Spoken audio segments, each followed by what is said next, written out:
Hey gang, Dennis Tubbergen here with another economic update. Today is April 13th, Friday the 13th, and some of you may not know that it's Thomas Jefferson's 275th birthday. I saw an article pop up on fee.org today where some Thomas Jefferson quotes were offered.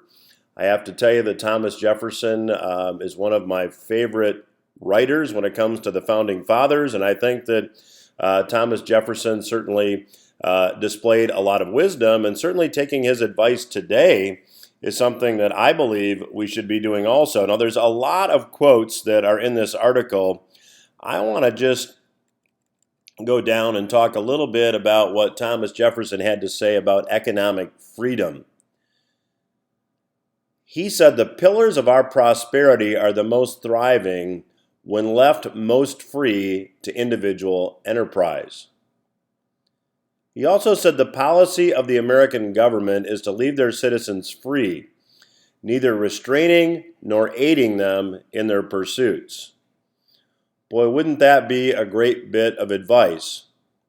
Because the American government has gotten involved in literally picking winners and losers as far as industry is concerned, we've also seen a fair amount of corruption, and a fair amount may be an understatement as a result.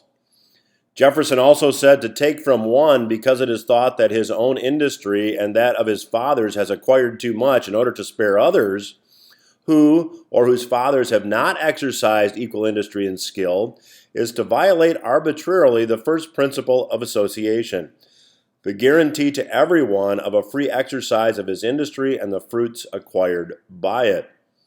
So Jefferson was of the opinion, as are probably many of you watching this, and as am I, that you really can't take from one and give to another to try to spread the wealth around, because it discourages industry. Jefferson also said, "Our wish is that there may be maintained that state of property, equal or unequal, which results to every man from his own industry or that of his fathers." So in other words, you get what you earn. And it's the government's job, according to Jefferson, to stay out of the way. In fact, Jefferson also talked about limiting government power.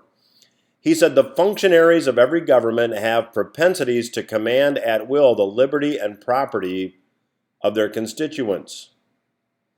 He said we have more machinery of government than is necessary. In other words, there's too much government. Too many parasites living on the labor of the industrious. It might be much simplified to the relief of those who maintain it. You know, one of the issues with our big deficit is the fact that government provides benefits to a lot of people. That was directly opposed to what Jefferson thought made for a successful, prosperous country. He uses a very strong word: too many parasites living on the labor of the industrious. He also said, and finally this, "A wise and frugal government which shall restrain men from injuring one another shall leave them otherwise free to regulate their own pursuits of industry and improvement, and shall not take from the mouth of labor the bread it has earned, is the sum of good government." So Jefferson felt that government should keep people from hurting each other, but otherwise leave them alone. Keep your hands off. Certainly, I believe adopting some of Jefferson's advice moving ahead would be good medicine. So on Thomas Jefferson's 275th birthday, that's today's economic update. I'm Dennis Tubbergen.